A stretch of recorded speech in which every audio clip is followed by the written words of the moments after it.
तो अभी तक ईरानी मिसाइलें सऊदी अरब, यूएई, कतर और बहरीन जैसे देशों को दहला रही थी, लेकिन अब उनके टारगेट पर तुर्की भी आ गया है।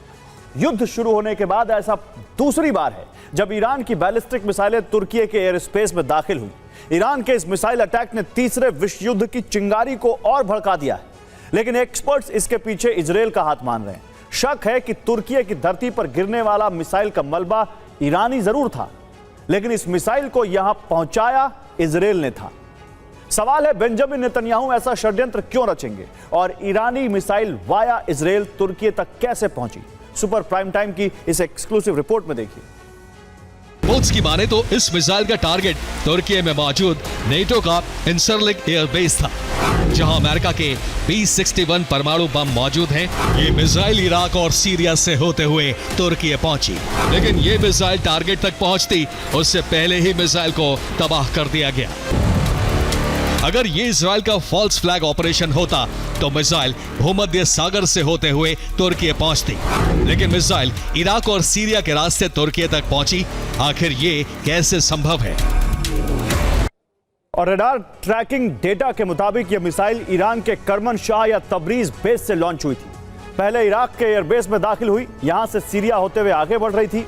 अब कुछ रिपोर्ट्स की माने तो यहीं पर इजरायल ने असली खेल किया है। दावा है कि ईरान ने मिसाइल के जीपीएस सिस्टम को स्पूफिंग के जरिए धोखा दिया, भूमध्य सागर की तरफ बढ़ती हुई मिसाइल को तुर्की की तरफ मोड़ दिया।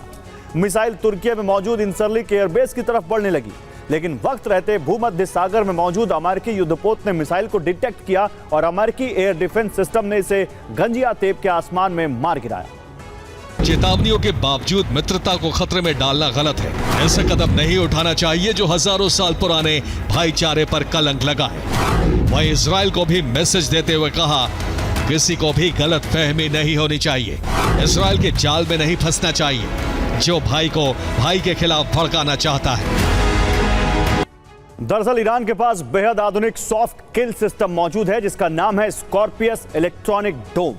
ये पूरे इलाके में एक खास तरह का इलेक्ट्रॉनिक बबल बनाता है और चारों तरफ नजर रखता है। ये 24/7 अपनी रेंज में आने वाले पूरे इलाके को स्कैन करता है।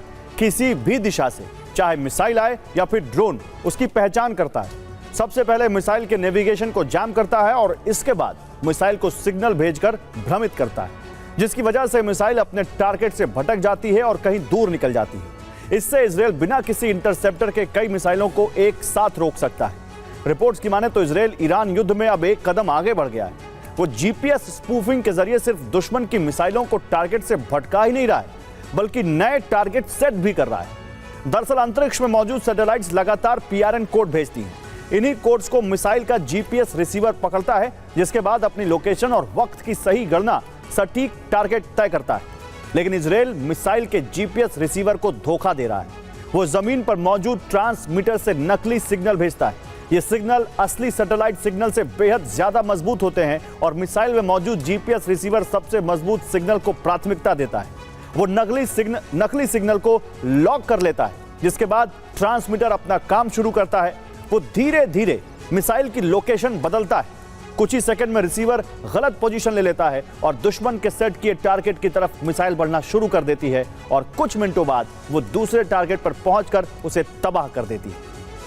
वाशिंगटन ने अदाना काउंसिलेट में मौजूद गैर जरूरी स्टाफ को वापस लौटने की सलाह दी है। इसके पीछे सुरक्षा कारणों का हवाला दिया गया है। ये काउंसिलेट उसी नेटो बेस के पास है जो ईरानी मिसाइल के टारगेट पर था।